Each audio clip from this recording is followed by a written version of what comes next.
Hello friends, இன்னைக்கு நம்ம தோசைக்கு தக்காளி குழம்பு வைக்க போறோம். அதுக்கு என்னென்ன தேவை? ஒரு குக்கர் எடுத்துக்கணும், 2 வெங்காயம் எடுத்துக்கணும், அப்புறம் ஒரு ஒரு 6 பல்லு பூண்டு. போய் இதை கழுவி வந்துடலாம். தக்காளி குழம்பு எங்க அம்மா சொன்னாங்க இது எப்படி இருக்கணும்னு. பூண்டை உரிச்சிப்போம். பூண்டு தான் கஷ்டமா இருக்கு. இந்த வரைக்கும் நான் பூண்டுலாம் உரிச்சதே இல்லை. பூண்டு உரிச்சாச்சு. ஒரு 6 பல்லு 7 பல்லு இருந்தா போதுமா? நசுக்கி பண்ணுமா இல்லை அப்படியே பண்ணுமான்னு தெரியல.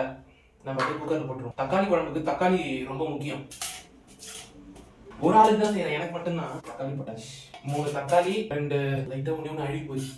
தக்காளிலாம் அவரோட வேலைக்கே 3 நாள் தான். தக்காளி போட்டாச்சு.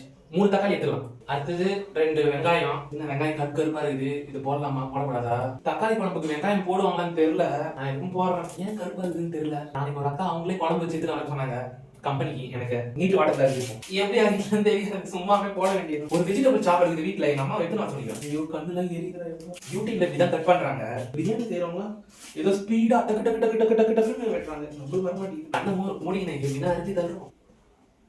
இதையும் போட்டுருவோம். 2 பச்சை மிளகாய் எடுத்துக்கலாம். 2 இல்லை, கொஞ்சம் காரமா வேணும். 3 பச்சை மிளகாய் எடுத்துக்கலாம். அதேதான். வேற என்ன பண்ணுவோம்? அதேதான் இருக்குது.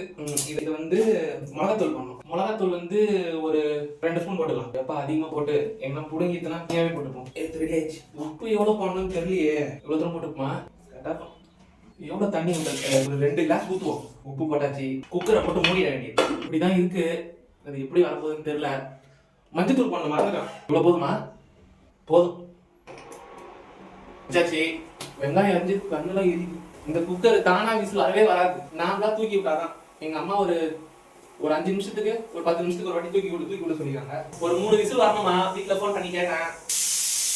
கடையத்துக்கு மத்து எது வீட்டுல வாங்கினேன். வீட்டுல இருந்து எது வந்துட்டேன். ரெண்டுன்னு நினைக்கிறேன். நம்ம தோசை கல்லு சுடட்டோம். கல்லு காஞ்சிட்டு இருக்கோம். தோசை ஏன் இவ்வளவு கட்டையா வருதுன்னு தெரியல. லைட்டா எண்ணெய் ஊற்றிப்போம். குழம்பு ரெடி ஆயிட்டு அது எப்படி இருப்பாங்க? நான் இவ்வளவு ஹீட்டா இருக்கு. டேஸ்ட் எப்படி இருக்குன்னு சொல்லிட்டு பாப்போமா? உப்பு இல்ல, உப்பு போட்டுப்போம். ஃபைனலா நைட்டு சாப்பாடு ரெடி ஆயிட்டு. கட்டையான தோசை, தக்காளி குழம்பு, அப்புறம் ஒரு ஆஃப் பாயில். இதான் என்னோட டின்னர். தோசை கட்டையா இருக்கு. சரி, அட்ஜஸ்ட் பண்ணி சாப்பிடலாம். அட வெரி குட். இந்த வீடியோ உங்களுக்கு பிடிச்சிருந்தா லைக் பண்ணுங்க, சப்ஸ்கிரைப் பண்ணுங்க, ஷேர் பண்ணுங்க. நன்றி, வணக்கம்.